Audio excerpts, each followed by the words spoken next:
Hello, everybody, all you beautiful beings, reaching naturally as we all do, to grow, to unforget, to see more deeply, more broadly, to be liberated and to liberate others, to discover and embody our most true natures, which are never found in language. For language is a toy, and when the toy becomes domineering, blinding, trap-like, inhibiting, we must together slip its bonds and seek the beyond, the before. Return the toy to its appropriate inactions for and with our intelligences, our sensitivities, our original natures, which are not natures at all, right? This is how deceptive language becomes. We think, oh, my original nature. No, it is no nature. It is beyond all natures. It is inconceivable. It is not something one can think, but rather something one discovers in a way that resembles how one discovers the flavor of food, except this is the flavor of flavors. Yeah. One time, like say your goal weight was. So I had a series of insights last night. I was feeling in the late evening unusually minded. And wrote a little bit about these insights. Because I began to see, and the seeing is metaphoric. Let's say rather I became consciously aware of how to speak more clearly and see more clearly, to evade traps that I myself fall into the gravity well of, even in my own search to be free of them. Or, perhaps more accurately, to stop forming them in my thought, evaluation, and speculation. Because most of the traps we are subject to, if not all of them, are homegrown. We we catch them like a virus or a bacteria from the environment, and particularly the social and representational environments. If we live in cities, it's very representational in there. It's almost pure representation, which means pure counterfeit for living, right? Aspects of our abilities, the urgencies we bring to human birth, the imperatives, the visions, the dreams, these are evicted, structurally evicted by processes that we are immersed in, and so become conscripted by, and they are replaced with ever less effective representations of what has disappeared from our experience and behavior understanding, awareness, questing. Questing. And so at ever-increasing prices, we are sold, so to speak. The primary price is relationship, nature herself, the living world, and attention. These are the prices. Awareness, the felt sense of co-being with other living beings, nature, the sky, the sun, the moon, this world, its history and future, the incredible heroic missions of the living world and the organisms without being represented in language or thought. And relationships, right? These are counterfeited, and we are sold pictures of them, videos of them, movies of them, shows of them. Yeah. So all of the things we do not experience and ache to become and see and do and be together with and for each other, all of these absences are represented to us as tokens. And so we become kind of bankers. Right? If you don't believe we are bankers, look at your photos on your smartphone and tell me what you've got in your account. Are those experiences? No, they are not. One of my very brilliant friends, Nathan Binema, once said something to me which I'll paraphrase, that he found having to pause to take photographs both ironic and extremely displeasing. And he said something like, why should we stop to pretend to be doing something we are not doing? This is one of the most beautiful vignettes that captures the smartphone photography behavior. Not to mention that billions of living beings must die and suffer and be tortured to sustain the endless library of photographs, billions of them per second, at higher and higher resolutions that the humans are presently engaged in forging instead of a living world worthy of our souls and our natures, our lineages, our missions, our relationships, the way of being that is veritable and virtuous. So, language will tend to produce the same kind of phenomena that photography does. Why is that? Well, the way we usually use language is highly representational and prone to capture by a variety of very dangerous habits. And these habits blind us to their danger as their first move. So I want to show something of what I came to understand last night, if I can manage it. It's a daunting task. I feel challenged and a little bit nervous, but I'm going to I'm going to come to the challenge with my whole heart and my best skills.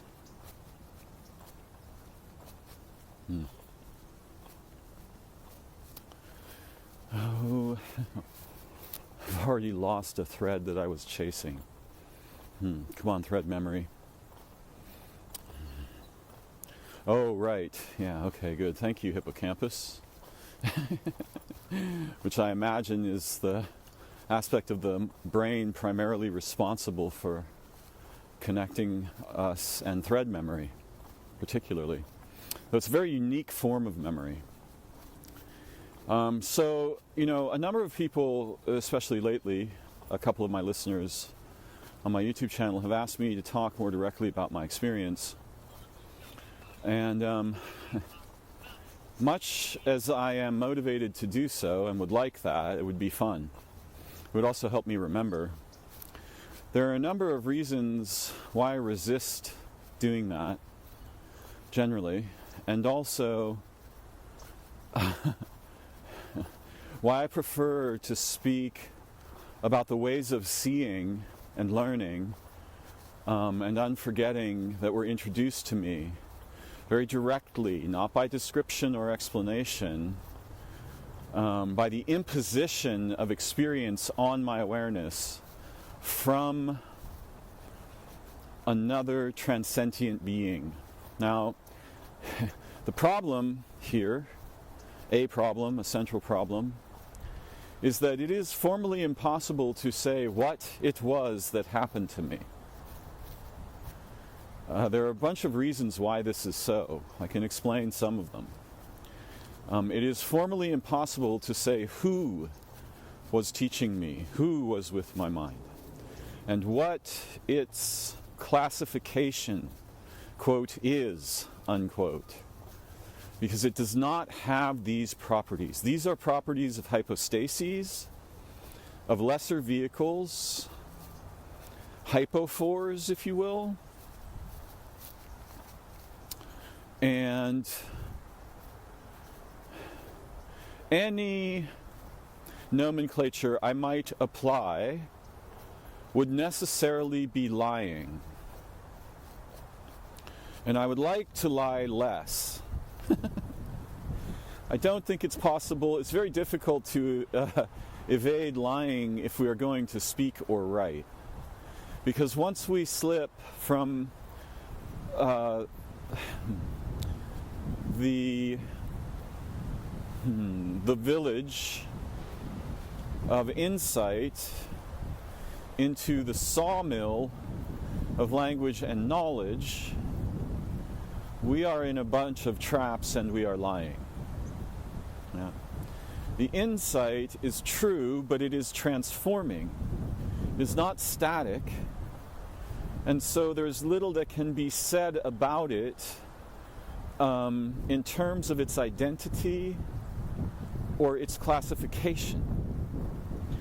It is so fundamentally meta, right?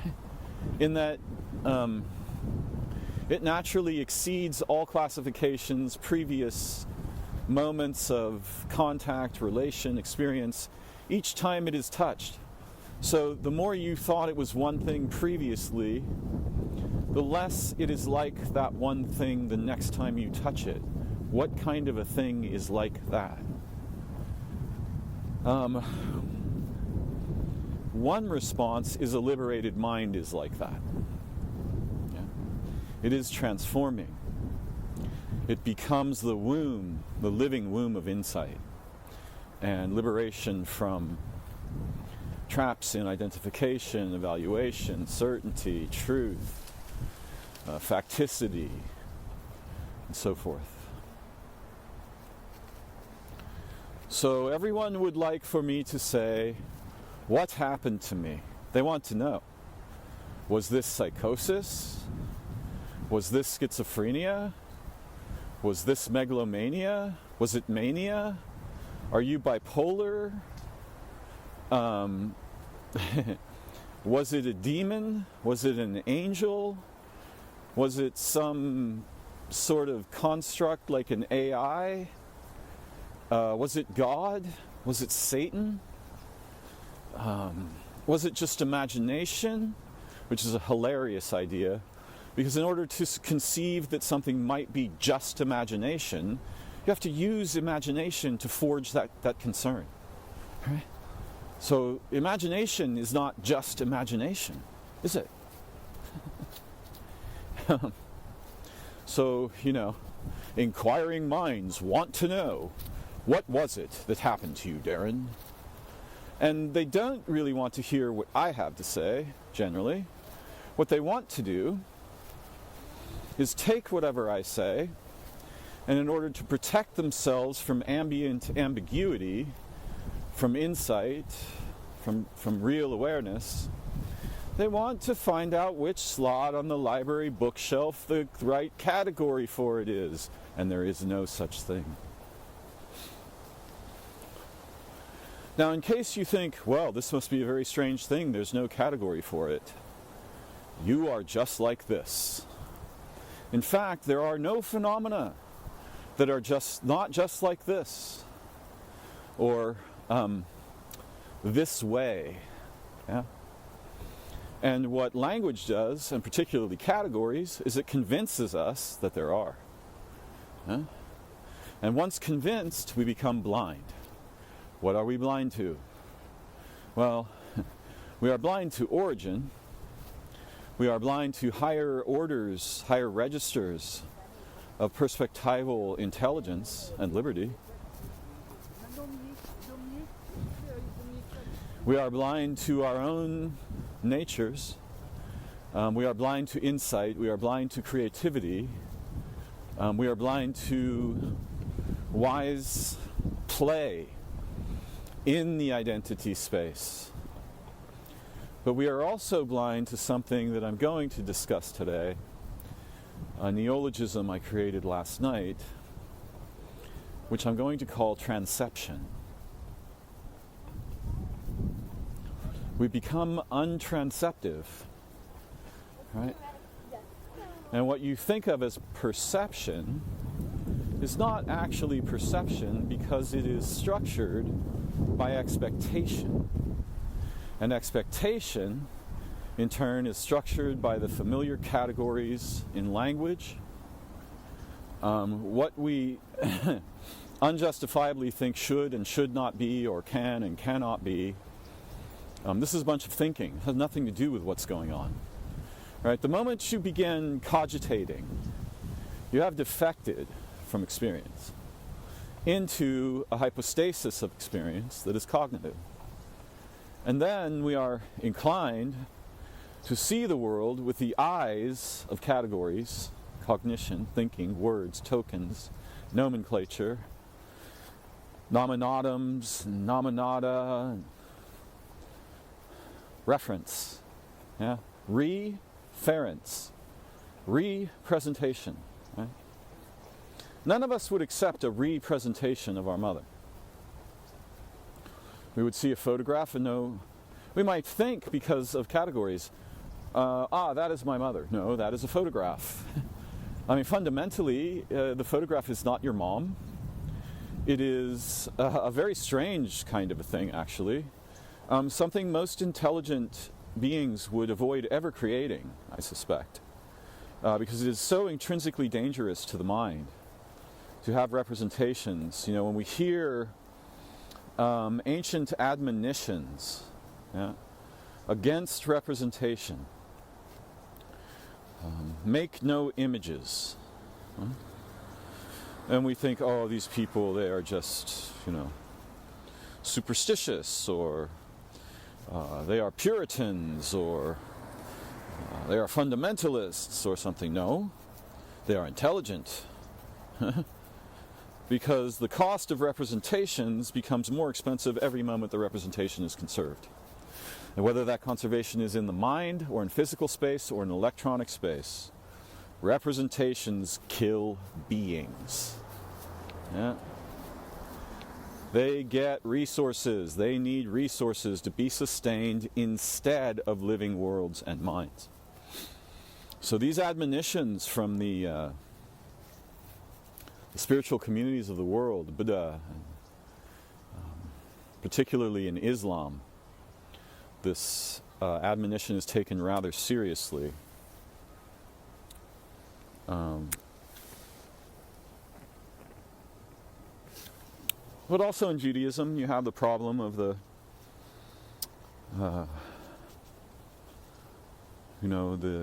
Jews in exile forming idols, worshipping idols, which we could hear playfully, and I think crucially, as E-Y-E-D-O-L-L-S,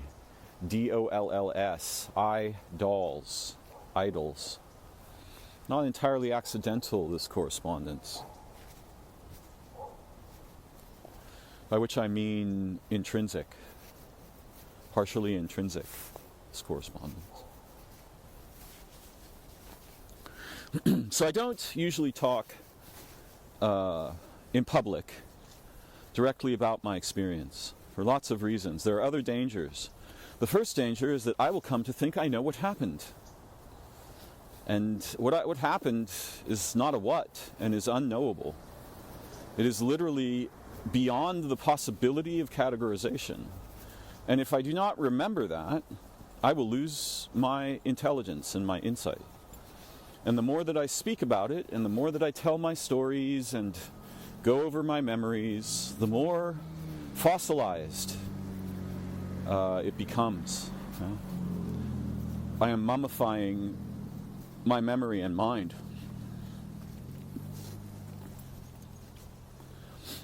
And this is important. This will be relevant to transception and relevant to where I hope to go a little further on in my walk and talk today. But there are other dangers.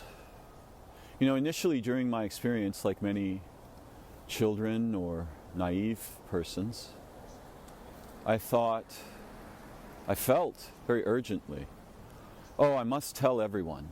Everyone must know about this. How can this not be known about on my world, in my people, in the people?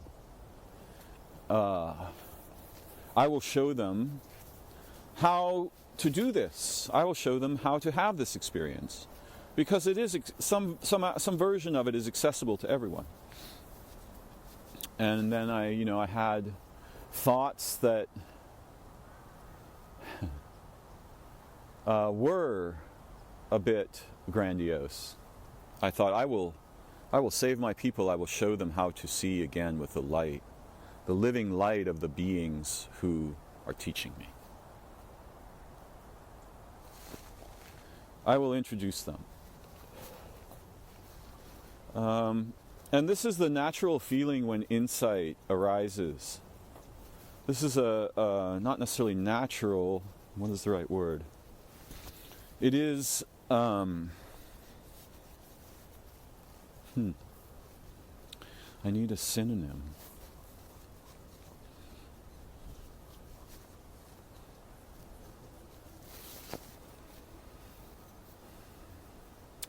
When any of us discover something new or something old we unforget, we may ordinarily feel, in a humanitarian sense, that we want to share this, especially something beautiful and healing.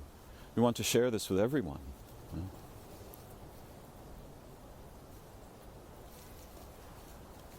But it turns out that if I could be the bridge person that connects people to the intelligence networks that were speaking as if with a single voice, and this is a toy of what was going on. Many of them would be driven mad if I succeeded. Humans are not... Our minds are like very small children. They're mostly very poorly formed. They're structurally delicate. In the same way that, like, an athlete might be able to run a marathon, but a 4-year-old can't, right? It's a problem like this. And especially, it would be hard to convince or even force a 4-year-old to try to run a marathon. But the problem with this topic is that if this light should arise in your mind, this more than merely living light, it is more compelling than anything you have ever encountered. Monumentally more compelling, by many orders of magnitude. It is effectively infinitely compelling. And humans, our consciousness, especially in isolation or alone, it shatters under the pressure of that recognition and anciently intrinsic urge to follow and learn and serve. the light. The more than living light, the spirit of insight. The logos. The shining star whose children, whose fingertips are minds, right? And these fingertips think themselves distinct, so showing them that they are not directly is very dangerous and intrusive, kind of mean-spirited actually, so I gave up on that. Well, I did not give up on it, I changed the vector of my approach. There are other reasons why I do not speak directly of my experience. So I did post a video briefly a little while ago in which I spoke of the beginning of it. And then I took it down after some consideration. What are these dangers? Oh, they are myriad. In fact, speaking about this thing is a danger factory. Right? It just invents new dangers every time you make a move. So I think it's wise to err on the side of caution there. One of the more significant dangers is that if I speak about this experience, which I am doing now in a way, I am nearly certain to be misunderstood by most of those who listen or consider what I say. Now, who wants to do that? Would you like to sign up for that? Here, we'll sign you up for a speaking engagement with an audience that will, almost to a person, misconstrue. Why will they misconstrue? Because they want to know what it was. And it's not a what. So it's something that is so beyond their capacity to conceive of that they will naturally collapse it into something they can conceive of. Yeah? And this is where the misread occurs. All right, that's enough about that for now. Boy, that's my dad's voice. That's funny. There's certain things I say where it's my father's voice that speaks through me. Of course, I am my father. I am my mother. I am my ancestors and my progeny. I am you. I am we. I am us. I am the sun. I am this world. It's not like in language, you see. And if we want to go beyond, before, after, above, within language, we have to be courageous. We have to practice, just like a musical instrument. Practice. Like meditation, practice. Tai Chi, practice. Mathematics, you practice it. It's not like, oh, I have done it. Right? There is no one who has done mathematics. No one has finished mathematics. There is no finishing, and language implies otherwise. It's very dangerous. There are no completed situations, though there is a contingent scope within which the impression of a completed situation is not particularly harmful and can be utilitarian, right? Is this a fork? Not really a problem. Do I know what a bird is? That's a problem. Yeah. Because to know what a bird is, you must know what the sun is, time, space, origin. You'd have to really know everything. You'd have to know what generates forms and beings. And not know conceptually, know the way you know the beloved one who kisses you. In the kiss is the knowing. Not thinking, not concepts. Something else. Intimacy. Deep, even if momentary, deep intimacy. Taste their being. Join your mouths. Taste their being. First-hand experience. In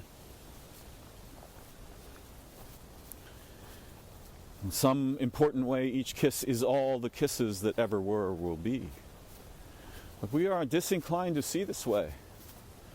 This is something I hope to ameliorate today, to soften and render accessible.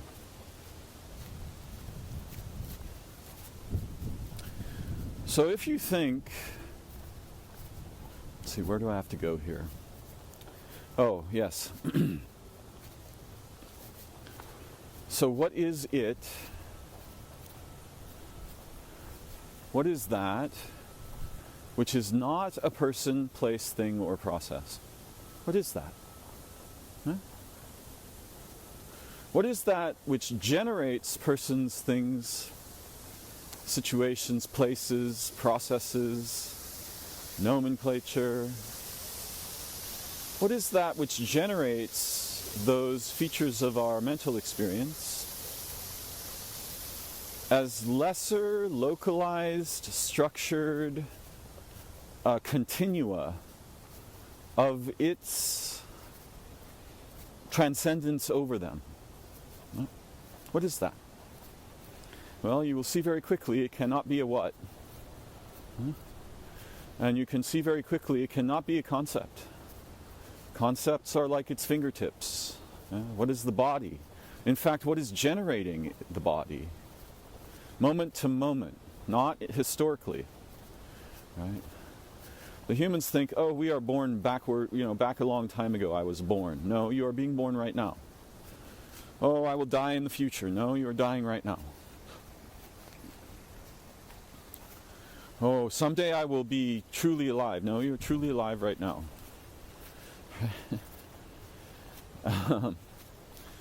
So the first question is, what is that? Or how are we to conceive of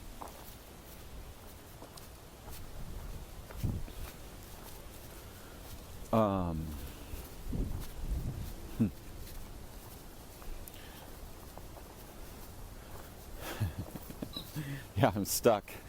I'm stuck. There's no way to say this. I can't. There is a way. I can't find it. It requires a metaphor.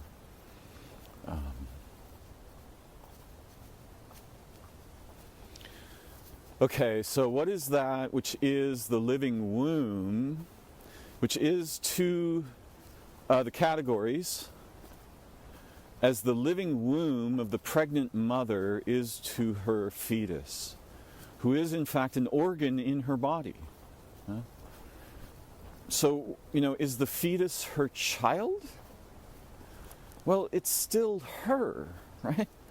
In what way is it actually separate? Well, we can say things about why we can consider it and call it separate, but it is not separate. And if it is separated, it ceases to exist in the relationship between the mother's body and the organ of her body that the fetus is becoming. We might think, oh, well, that relationship is killed or it disappears, but more truthfully, it transforms. The fetus is a physical localization of processes that, if the developmental cycle is interrupted or severed, those processes continue. I wish for all the mothers who have lost children to understand this, how liberating this would be. That relationship, that symbiotic union, it is indestructible. It persists beyond the death or the emission of the miscarriage or so forth. Though it is at the same time true and pure and beautiful to mourn these losses. Right? We should not say, oh, don't worry, everything is fine. Depends on the register. What is fine and not fine depends on the register that our emotional and psychic and spiritual and cognitive aspects, our visceral aspects, are seeing from and for and into. It depends. It's multi-dependent. Right? And, okay. All right, so another question. What is that which is certainly not true, but just as certainly not untrue? Huh? You see, this is the problem with my experience. I cannot tell you the facts. There are no facts. I can say what happened I can say what I made of what I experienced. I can say things about. Right? And what does that have to do with what actually happened?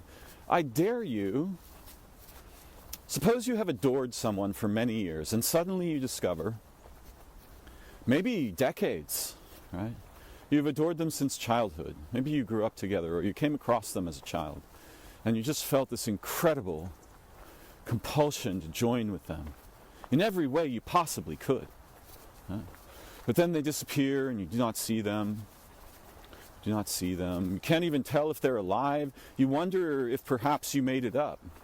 Maybe this was my imaginary true companion. Yeah? And then one day you see them and they tell you very briefly in a very excited and compressed and obviously impassioned way that all of these decades they felt the same way. And you embrace, and that embrace is beyond anything ordinary mortals will ever hope to know. And then you kiss.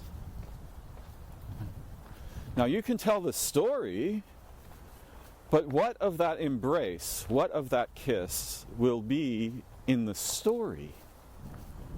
Very little. Through empathy, sympathy, imagination, and so forth, others may feel very profound things. These feelings, I have no judgment of them. But I want you to imagine the kiss itself. How can this be transmitted in concepts? And I want you to imagine you are the one kissing, you are the one being kissed. After all these decades of longing, desperation, adoration, dreaming, praying, envisioning, hoping against hope, confusion, loneliness, suddenly the beloved appears. Miracle. They feel the same way. Well, this is a description of my experience. Except the kiss in some ways was eternal, in other ways lasted 9 months, in other ways was every moment of my experience during that time and beyond it. But you see, this kiss is not true, and it is not untrue either. This is the problem with conceptual thought. Is it true? Did it really happen? What if they just made this up? Love that word, just.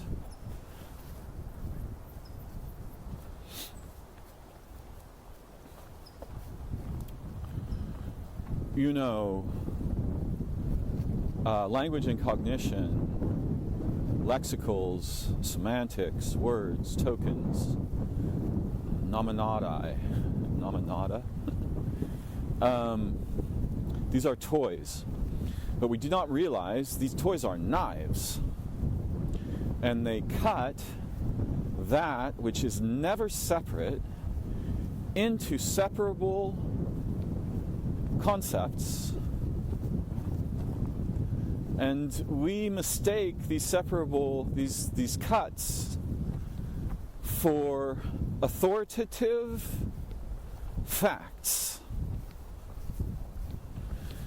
And what I would like you to realize is that even the concept of a fact is a toy, and your mind, if it will become free, it must dwell above the hypostases the lesser vehicles, the hypophores of language conception and category. It must go above them. This does not mean that you will go insane. It does not mean you will believe everything you hear. All of the dangers you might imagine about this, there are some dangers, but most of them disappear when you go above in your mind. With the eye of your intellect, coupled with the eye of your heart, coupled with the eye of origin in you, as you, coupled with the eye of that which cannot be named. What is that which cannot be named? Why can it not be named? Why? Why can't we just name it? I love something about Amon Hillman's lilt, his oratorial persona, his rhapsodic lilt is very compelling, kind of magical, actually, not merely kind of. So, why can't we name it? Well, let me explain something about consciousness, mentation, thought, evaluation, even computation. Kurt Gödel, I think Einstein said once that the greatest pleasure of his life was his walks with Gödel. So I'm paraphrasing. Who wrote 2 incompleteness theories, gave us a way of understanding that what he referred to as incompleteness, and that was that's very judicious nomenclature. I'm not really capable of carefully technically explaining Gödel's theorems, to be clear, but I understand their basis. And effectively, if you have a formal system of any kind, including mathematics, necessarily, he proved this, there are true statements in that system which cannot be proved within that system. And so then you become aware, there are registers of truth, there are registers of proof, there are registers of provability. So I'll just climb up the ladder to the next register and prove it from there. No, that system will have the same problem. Okay, I'll climb up to the next one. No, it just keeps going on. Every rung you go up has the same problem. Useful systems are necessarily incomplete, and we do not think like this. We think about completion. That is a bench. End of story. Full stop. Period. Right there. That's a bench. I'm remembering from childhood a voice actor in some milieu. Probably wasn't Sesame Street or the Electric Company, but it was similarly oriented, who gave a sound for each form of punctuation in English. And I think the period was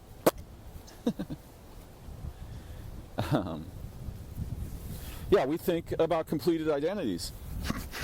We're trained to do this. Everyone around you is doing this. Oh, that guy's a thief. Oh, that guy's a hero. That guy, whatever. Is of identity is the trap here. In any case, Gödel showed formally, which is astonishing, that formal systems are necessarily incomplete. And if a system is complete, it will give you false results, necessarily. So you can prove things that are false in a fully complete system, apparently. And your mind must have a pointer beyond categories, it must also have two kinds of negative pointers. One from which you can import negation, right? So that, for example, I might say in language, my feet are not simply waters. Right? Or, you did not give me the $5. Right? This is simple negations. But there has to be a transcendental negation, too. Something that is so beyond category, conception, equation, evaluation, equality, and so forth. Yeah, it's just like a little. That you can import transcendence. Yeah? And you don't have to import the whole damn thing. You just need a few drops. And everyone can do this. Hopefully I can show you how this works. Metaphor is neither true nor false. It is certainly not a fact that the snow blankets the ground. Neither is it not a fact. It has a different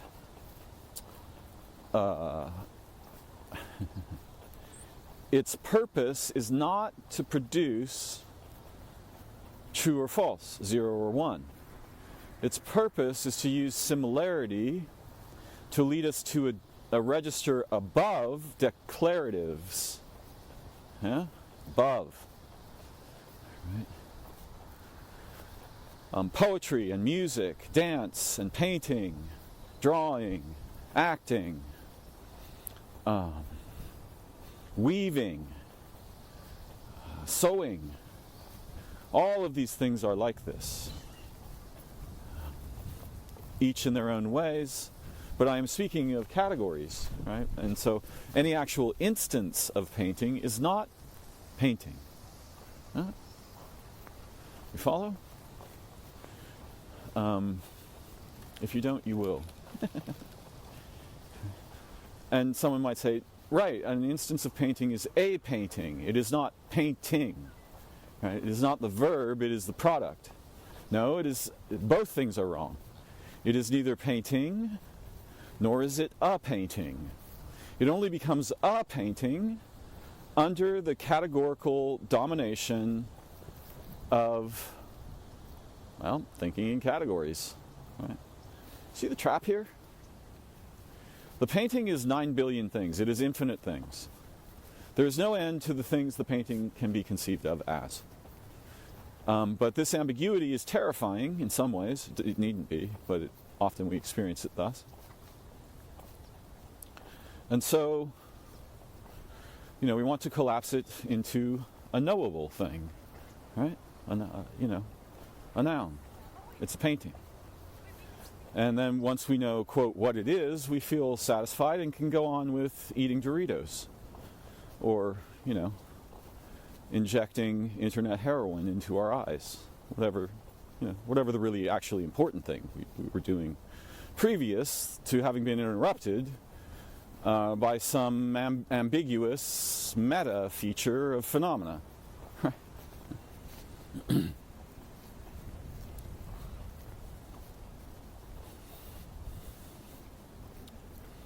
So you have to understand that there's a ladder, and the upper rungs of the ladder are not rungs. They are registers beyond the collapse. Oh yeah, here's where I wanted to go. Okay. So, the Garden of Eden thing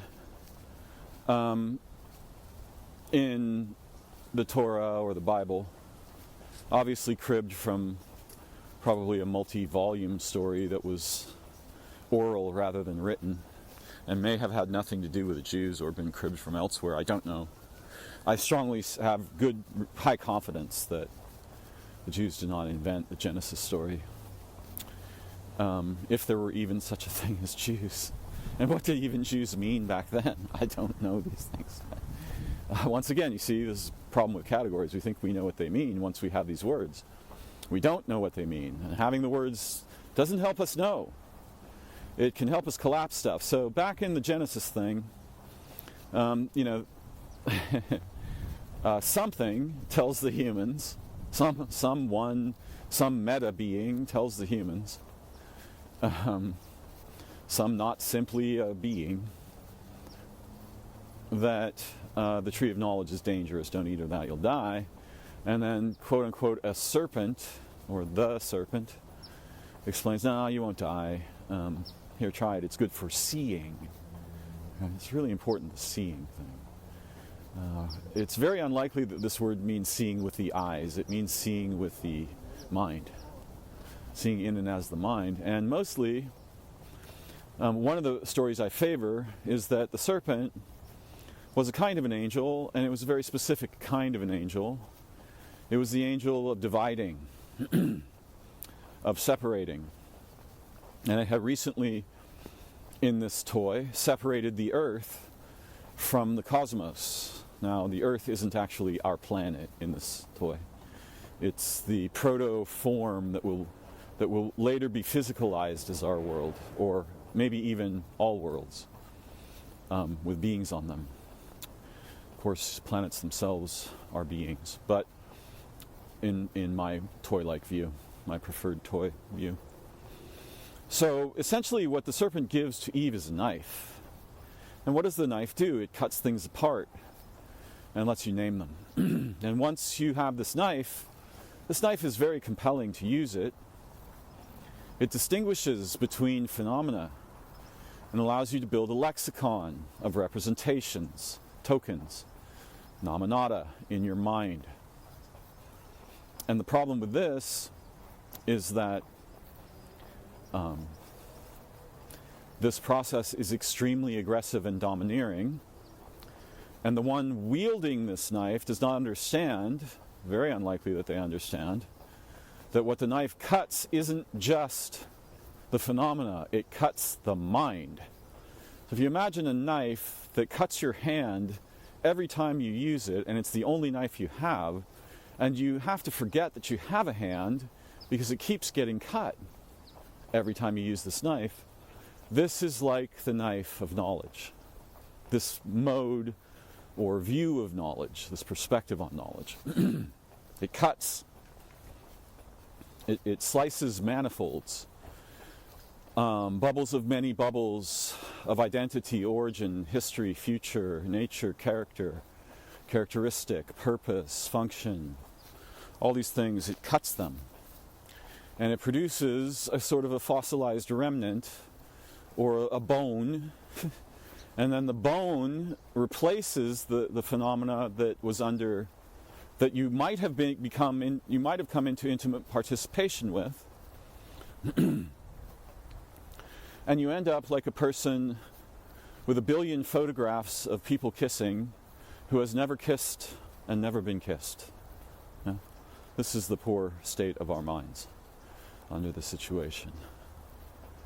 Now, some of you have cut something, maybe with scissors, right? It might have been plastic, it might have been paper of a certain kind. You cut something, yeah? And then in handling the object that you cut yourself. The paper was sharp, the plastic was sharp after being cut. What a surprise. It wasn't sharp before you cut it. The edges were not sharp before, but then you cut it, and this produces a sharp edge. You see the problem? And in the mind, where you cannot sense that the use of language and concepts is cutting that with which you are using them, and is very forcefully in structuring what I'll call your mind or your awareness, such that you become blind to phenomena that aren't like the cuts you've made. And you become insensate to anything that does not resemble the cuts you've made. You become unaware. You evict from perception and participation and intimacy anything that doesn't match the little cut-up fucking paper dolls that you produced. Of identity and truth and falsehood and justification, all of these things. Yeah.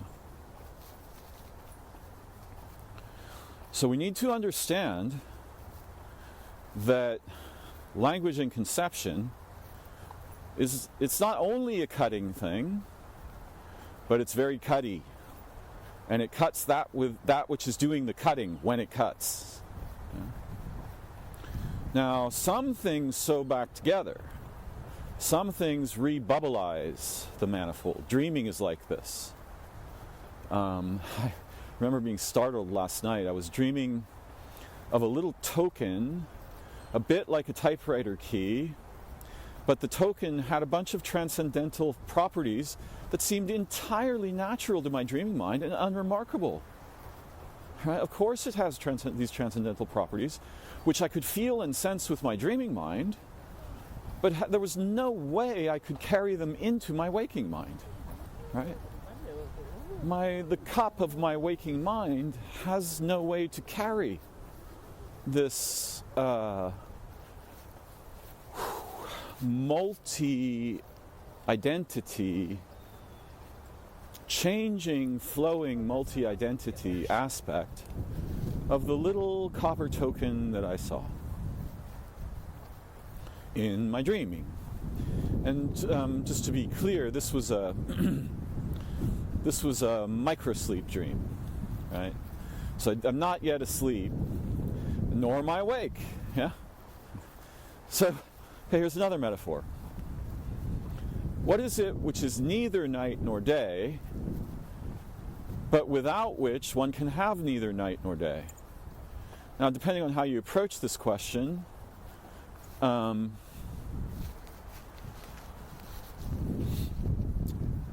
are various sort of pragmatic answers one could supply. You could say, for example, polarities. This doesn't resolve the problem. So what I'm asking is, what is it that night and day are a hypostasis of? A lesser polarized form of. I meant to say, though, that the dream that I had was hypnagogic. Right? It was in the liminal space between waking and dreaming. So I'm not dreaming, not waking, not awake, not asleep, not dreaming, and yet here this is. What is that? Yeah? Thankfully, we have a word for it, hypnagogia. Oh, that's so helpful. Now I understand. We have another word, liminal, right? The borderland, the twilight, the between. These words are helpful, but they are also wrong. They're not true, not untrue either.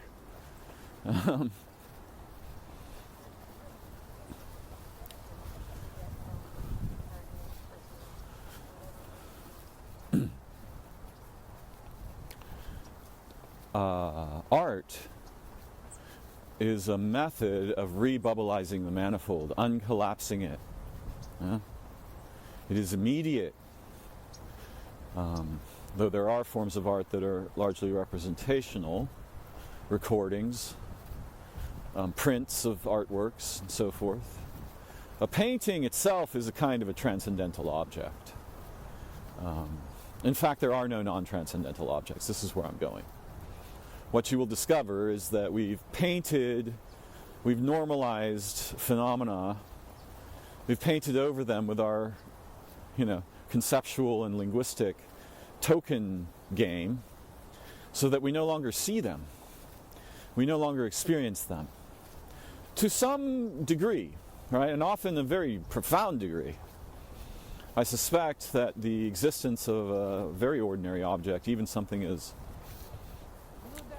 ordinary as a fork, would obliterate, we would have catastrophic ontological shock if we could see deeply into forkness from the place above denotation, right? What it is. So what is it that is neither day nor night, but you must have it to have day and night? It's not a mind. I mean, again, this is a reasonable answer. That which distinguishes. That's not what I mean. What I mean is there is something that is in a superposition of day and night. And I generally get itchy when people import concepts from QM or, especially when people import QM into metaphysical assertions. I get very itchy most of the time. I'm willing to see what they're trying to show, to reveal, but especially when they make strong explicit declarations about this. Oh, it's entanglement, bruh. No, I doubt it. That's certainly not what entanglement means in physics. If we're going to make a new meaning for it, we should announce that, not just crib the term from physics. But this idea of superposition is very important. Remember I said your mind must have a pointer from which to import negation. It must also have a pointer from which to import transcendence of knowables, the beyond of conceptions. So there's a superposition, so to speak, in which night, the potentials for night and day, arise and are in pre-expression. So it is neither night nor day nor the between. It is neither night nor day nor dawn nor dusk. There must be a metaposition. And night and day are hypostases, localized expressions of features of this metaposition in transformation over linear time as experienced by beings in locality. And what I want you to see, to come into awareness of and become interested in or concerned about, fascinated by, to chase it, is that your mind is not meant to dwell underneath language. This is like a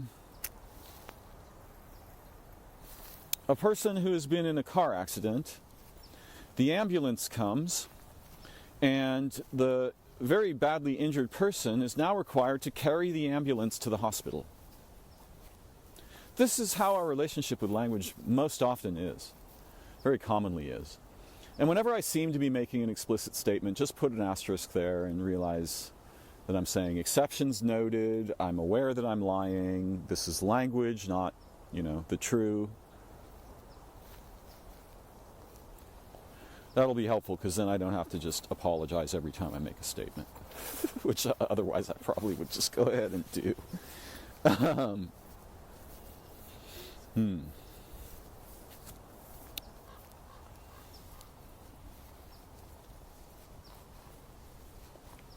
So,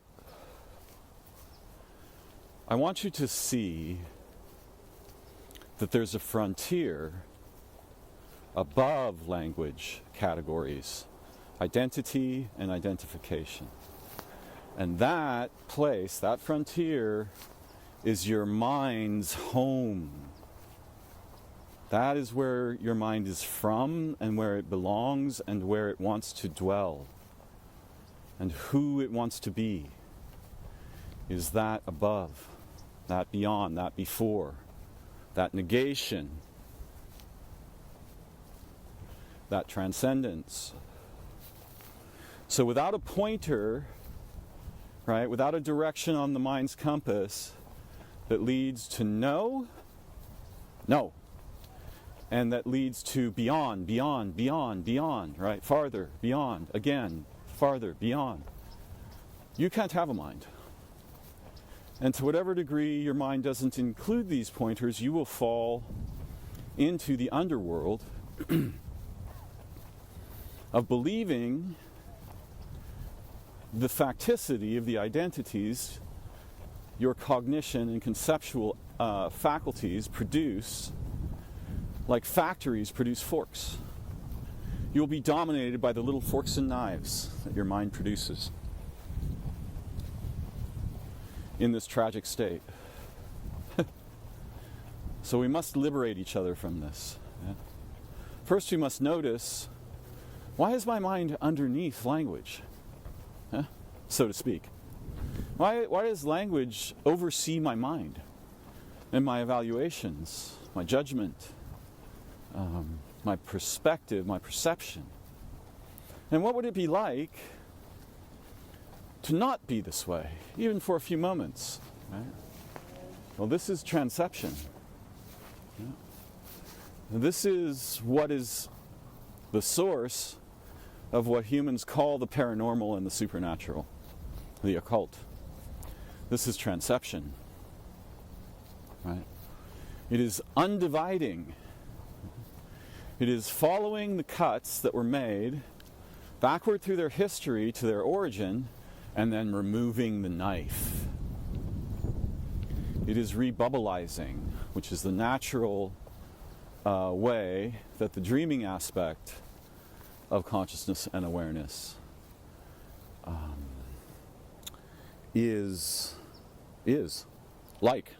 does.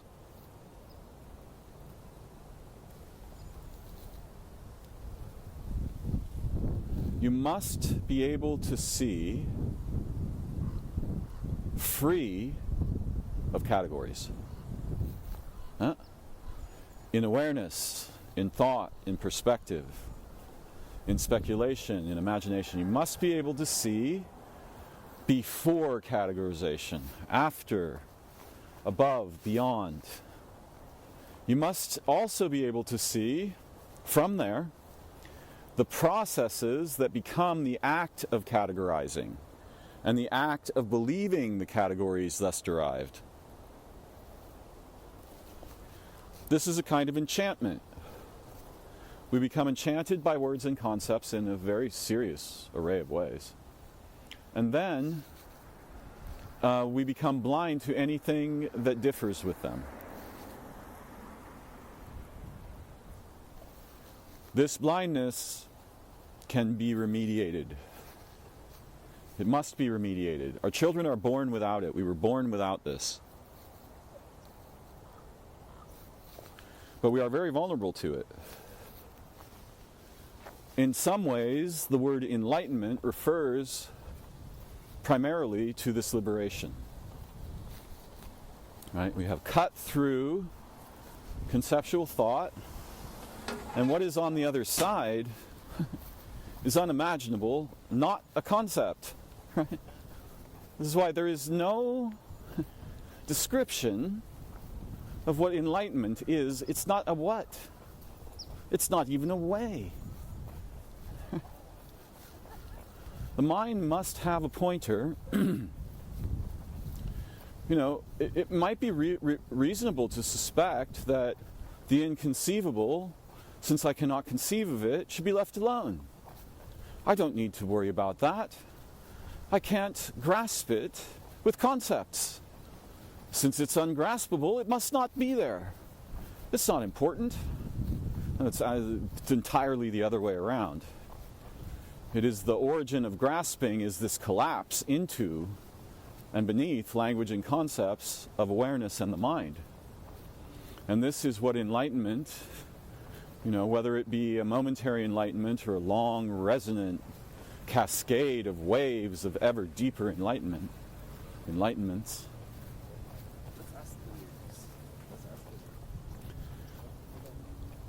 This essentially, it is just beyond. Yeah? It is not a thing or a way. It means to uncollapse. Yeah? To uncollapse. So I want you to see that the categories are traps. They're useful if you are free of the trap. They're deadly if you are trapped by them. Right? You must reach beyond. Metaphor is a significant pointer in this direction. So when I say, for example, that, of course here I'm going to use a simile, because if I understand correctly, Metaphor is to say two things are each other, right? For example, my heart is a rose. And simile is to say my heart is like a rose. But both of these seem metaphoric to me. What those do is they uncut two things that were previously cut apart in conception, and this results in an aha moment, insight. Ah, my heart is like a rose. It blossoms and fades, it buds and is cut and taken and placed in a vase, a vase. Right? So this cutting thing is really, really a problem for us humans. Right? This knife in the mind. The categories are not the primal root of this problem. The categories themselves are a hypostasis of a register above them. But you want to go at least to that register, and you want to be able to view the processes from above with which you categorize and judge and evaluate and identify and form identities in consciousness and declare them to yourself. Oh, that is a rock. Oh, there is the water. Huh? Right? There is something which is not true and not untrue. Now, in some registers of language, it is true. I was looking at the water when I said there is the water. I'm here. It's not just hypothetical. But the water is not the water. The water is an idea. Right? And that is not the water. What the water is actually is inconceivable. So we need to be comfortable with the inconceivable. We need to get comfy with the inconceivable and realize that we ourselves are inconceivable. All phenomena are fundamentally inconceivable. And the fact that we can conceive of them or cut them into little, tokens and such, and become convinced of the validity of the cuts and the tokens and so forth, we need to see this from above, so that we are free and not dominated by these cuts, for they are sharp. And when they make a cut, it cuts our mind, not just the phenomena under observation. Now here's an example. If you look at the earth, you imagine the earth, you conceive of the earth and all its living beings, all the bacteria and viruses and plants and insects and water creatures and sky creatures and land creatures, the oceans, the living places themselves. Very few humans think that places are alive. This is catastrophically unfortunate and a result of a lot of bad cutting. In a way, we're like people who are cutters, but we do this in our minds. So, if you imagine the earth, now think of the earth as one animal in many forms. You have moved above categories. Yeah. Now think of the earth and all of the animals as the fingertips of the sun's essence. Right? Now you've moved up another register. Now keep going. Yeah? What is the sun? What is time-space? What is origin? You don't have to determine what it is, right?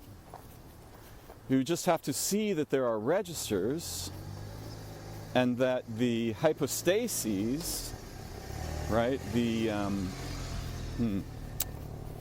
parts, so to speak, are not self-separate. They're generated by the registers beyond them, moment to moment. And it's so fascinating. This is actually how my ability to form insights works. Right? I get above a position I've previously held with high confidence or seen from, and now the previous position is not destroyed, but it is rendered obviously into a lesser mode of the insight. And this is kind of like the superposition over metaphor.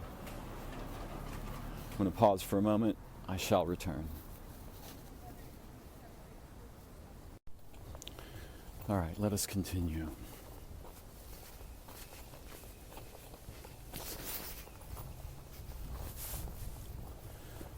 So I want you to think in the following way. And in order to direct, to show you the direction, I will use a syllogism. So as metaphors are to common conception, X is to metaphors, and as X is to metaphors, Y is to X. Huh? Now you see here that I'm showing you the existence of a direction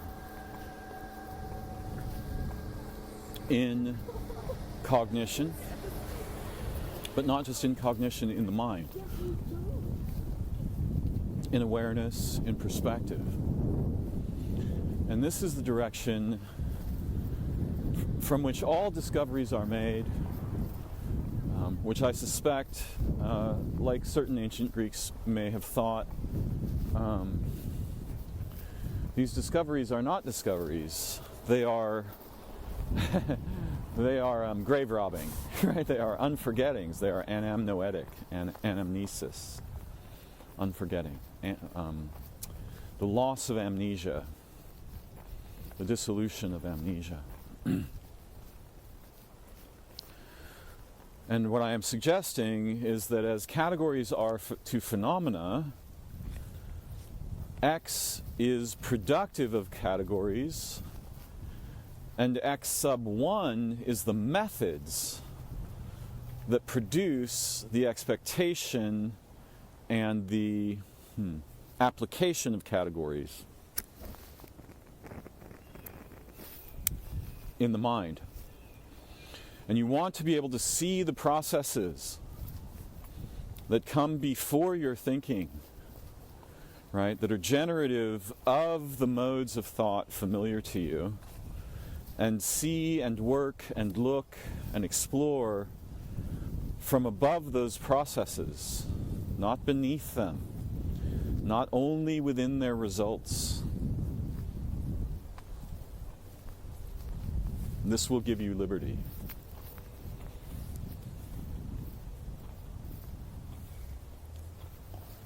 I was listening to Krishnamurti earlier. He was talking about fear, which is certainly the plague for most of us, right? The plague of our lives. And he said, time and thinking, which are both necessary, are co-involved in the generation of fear. If we stop thinking about the future, most fears disappear. And how many of our fears never came to be? Yet this aspect of us that fears wants us to say, well, it could be in the future. You don't know, it's not done yet. This is a misapplication, in a sense, of incompleteness. Right? The wise application of incompleteness is these phenomena do not have the qualities I suppose them to have. And they are not preordained in the ways I have become inclined to suppose in my fear. In fact, these phenomena do not belong to the categories I ordinarily slot them into. Yeah. Once again, the category is very useful until we are dominated by them in conception, in imagination, in wonder, in learning, in exploration, in discovery, in anamnesis. Yeah? To undergo anamnesis, you must die to this domination of words and suppositions and expectations and categories and concepts and nominata and that to which they point and all of these things. You must die to that. Yeah? Or rather, its dominance over your thought and awareness and intelligences must recede. And this happens in a cascade. It's not one move. It's like a heartbeat. Ah, I reached X. Ah, I went for Y. I failed. Ah, there is Y. Ah, there is the beyond of Z. You keep going.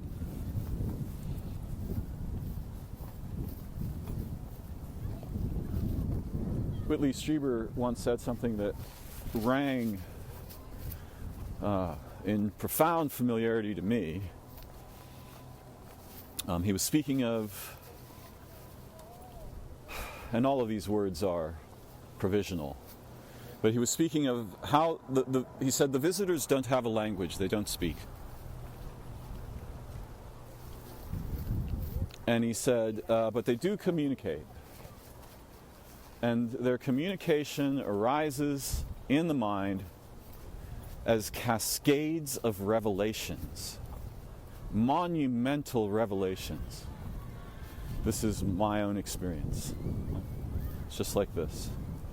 And he says, oh, I have an AI implant. It's not I don't, see, this is a categorization, and I don't think it's anything like an AI. I'd be very surprised if that's a good match for whatever's producing this phenomenon.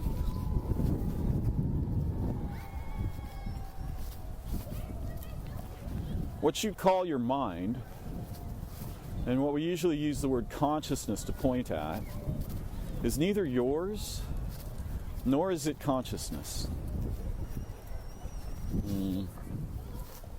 If you were to rise above it and see it from its origin, or even from a place just one register above where you usually see from in and as your mind, what you would see, one of the things you would notice, is that it's a structured array of feedback systems. So it is recursively generating itself along lines of its historical generation, how and for what purposes it was previously generated, and it tends to stick to those, and you will feel fear and awe and wonder and perhaps shock if in any moment you are no longer trapped in that recursively self-generating structure that is as intimately familiar to you as your own hand or as your concept of your own identity.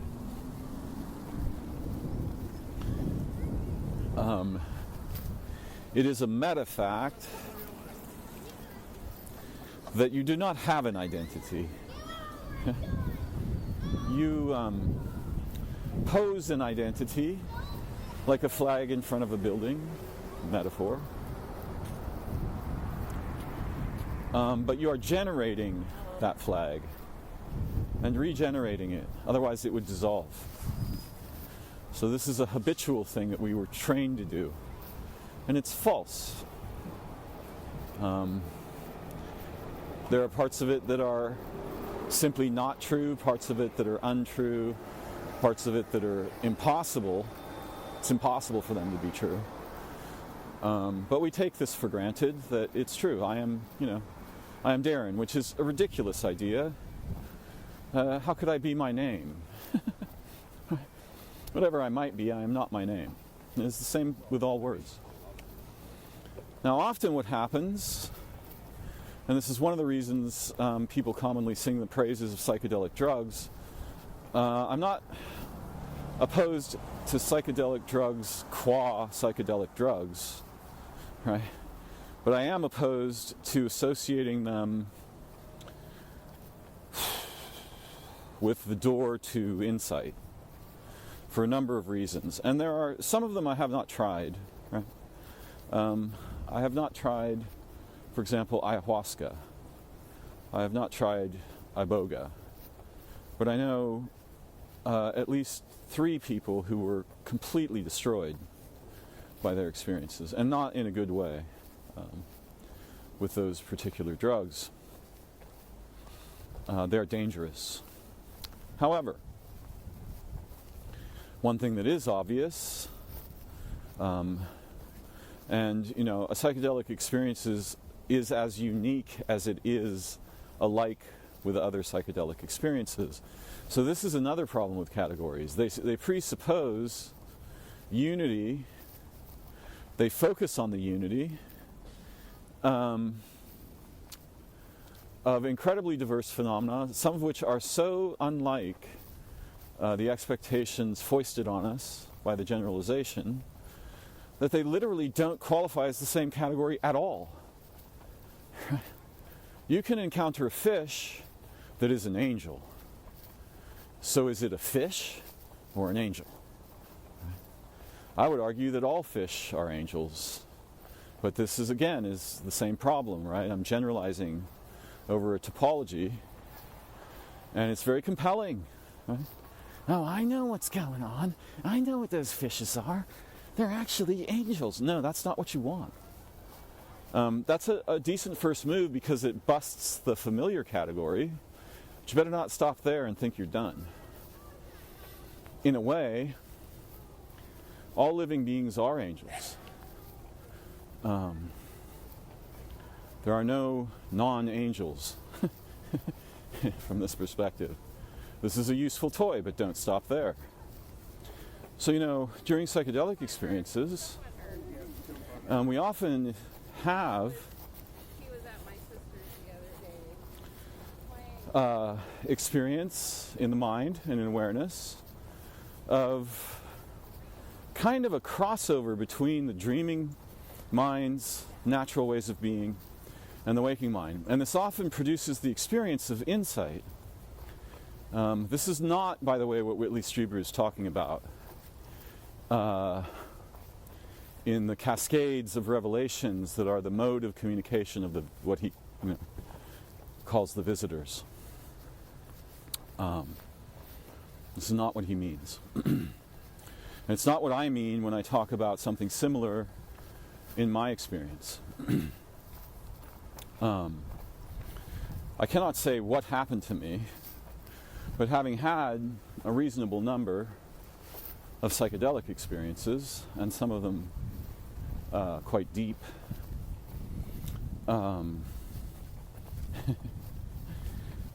what I can say is that my experience with what I sometimes refer to as the NHI complex, or my pet name for it,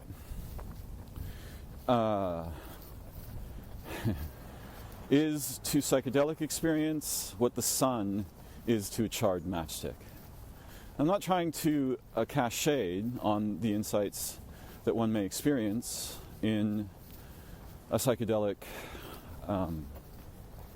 adventure.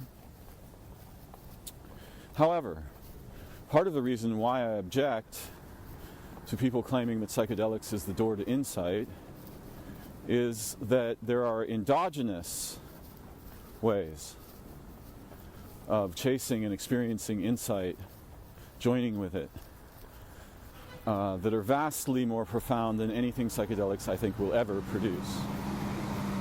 Though the mix of the two could be powerful, I know very few people capable of the endogenous version. I do know at least 3 who I'm close with.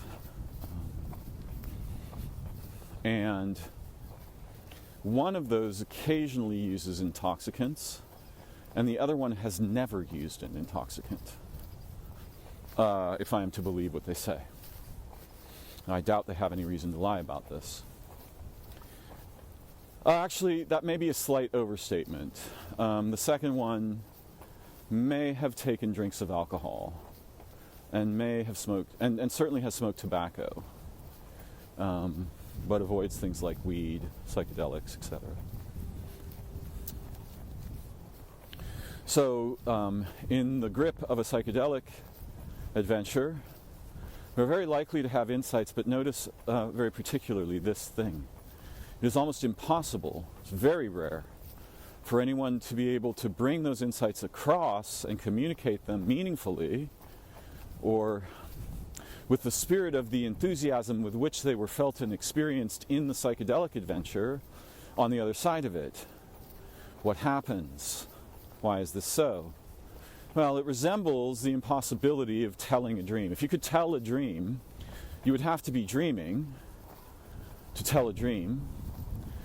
You can tell the plot, which is the skeletal remains acceptable to the waking mind's way of being in the world, but you cannot tell the dream. Because the identities in the dream are in multi-position. And we have no language for this. No language for this. Yeah? very surprising to recognize this. The closest thing to something resembling the dreaming language might be music combined with animation. Fantasia was Walt Disney's Fantasia in the 60s or maybe 50s is an incredible example of this. And there are probably more recent examples, but I'm not familiar with them, although Waking Life, the film Waking Life, has some features of this. Hello, beautiful being.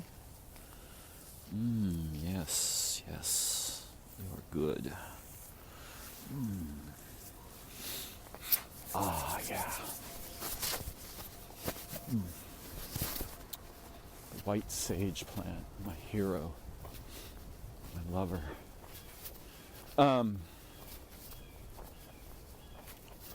So, the thing that psychedelia does do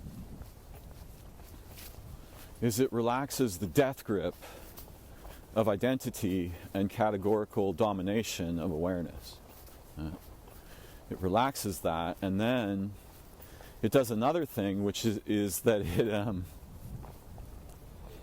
it repurposes the recursive flows that give rise to that structure so that some of their own character and qualities become apparent in awareness.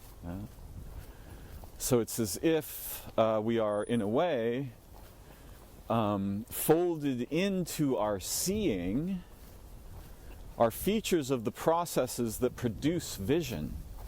This is what I mean by a hyperstasis, right? Metaphor is to common language as X is to metaphor. Yeah? So in this case, the syllogism is something like X being the recombinant infolding of the processes that produce vision into vision itself, literally like seeing colors, or the world is breathing in and out, or, geometric pulsing patterns and so forth, warping geometries and colorscapes and featurescapes. These may, I think very likely, have to do with the reintroduction into vision of the processes that are ordinarily involved invisibly in producing vision. And we don't feel that vision is produced. We think we see what we see, it is there, we see it. No, it's not the case. There's no chance of that being true. There's 9 billion things that have to happen for vision to occur, for seeing to occur, and for it to be comprehensible. Because there are, a trillion inputs per second, or per picosecond, right? So to, quote, make sense of that, you have to collapse that manifold into something that you can coherently hypostasize in awareness. Yeah.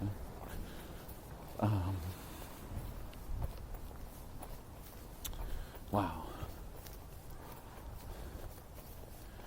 I cannot, even in my speech now, I've done a fairly decent job at fulfilling my intention.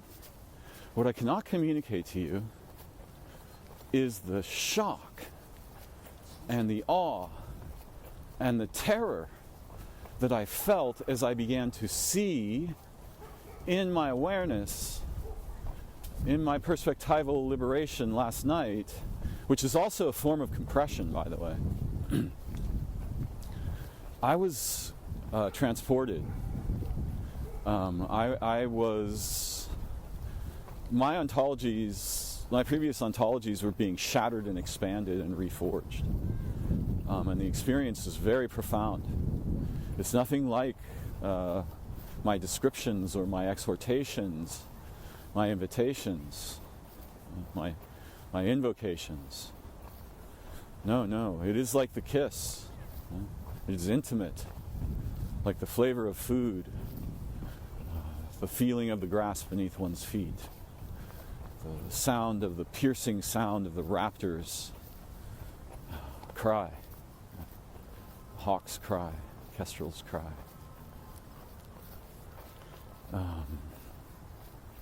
When I was listening to Krishnamurti earlier talking about fear, he said, he was exhorting people to solve this problem for yourself and help others solve this problem.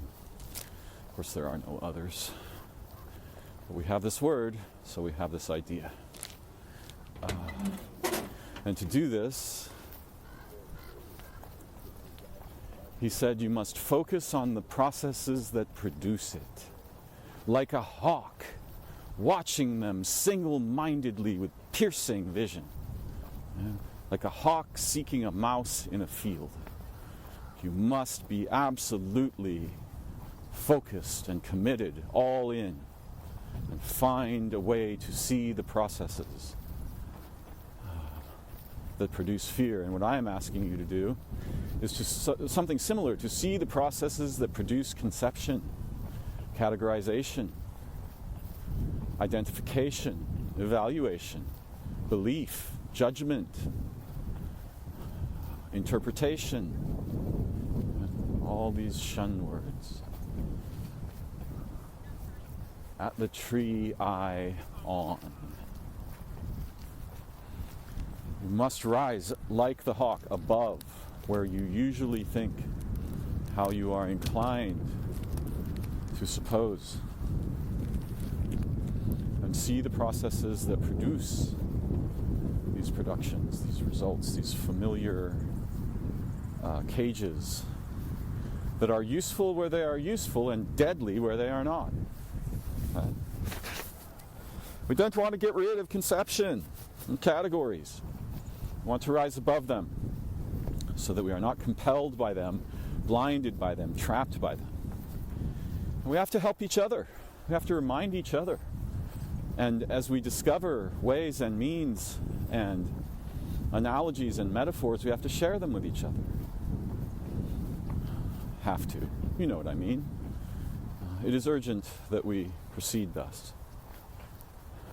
For the sake of all beings and all minds, and particularly for the sake of the little ones, not just the human children, all children, everywhere in time. There's nothing but children, really. It's very important to see from this perspective. Just children everywhere. Just angels everywhere. You can take out the just. So these are some of my thoughts for today. I'm so grateful for the insights I experienced and for those of you who may receive them joyfully, intrepidly, curiously, imaginally, spiritually, intimately.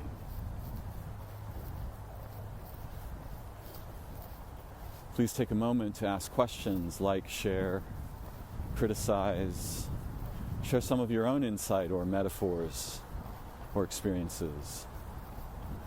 Let me know you made it this far in the recording. Support the channel in whatever way feels natural to you. If you want to support it directly in the About box on the channel page, you can find ways to do so. I'm very grateful to all the beings who have been my mentors, my progenitors, and who will be my children. Not just children of my body, but children of our minds.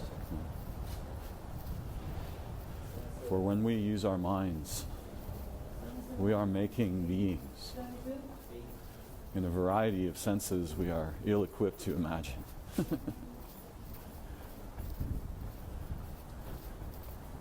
I remember all the beings that contributed to my life and mind with great reverence and love. I acknowledge them, honor them. Even those I harmed.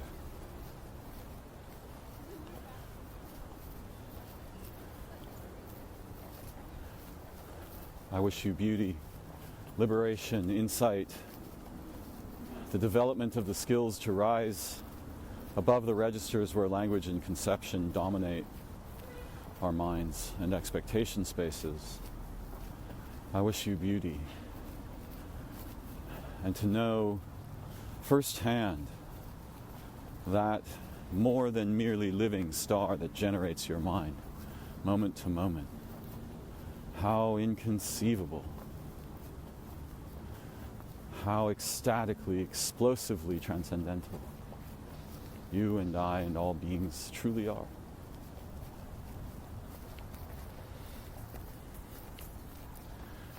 May you find the fulfillment of the promise of your human incarnation. Thank you for joining me. I look forward to learning and growing together again very soon. Bye-bye for now.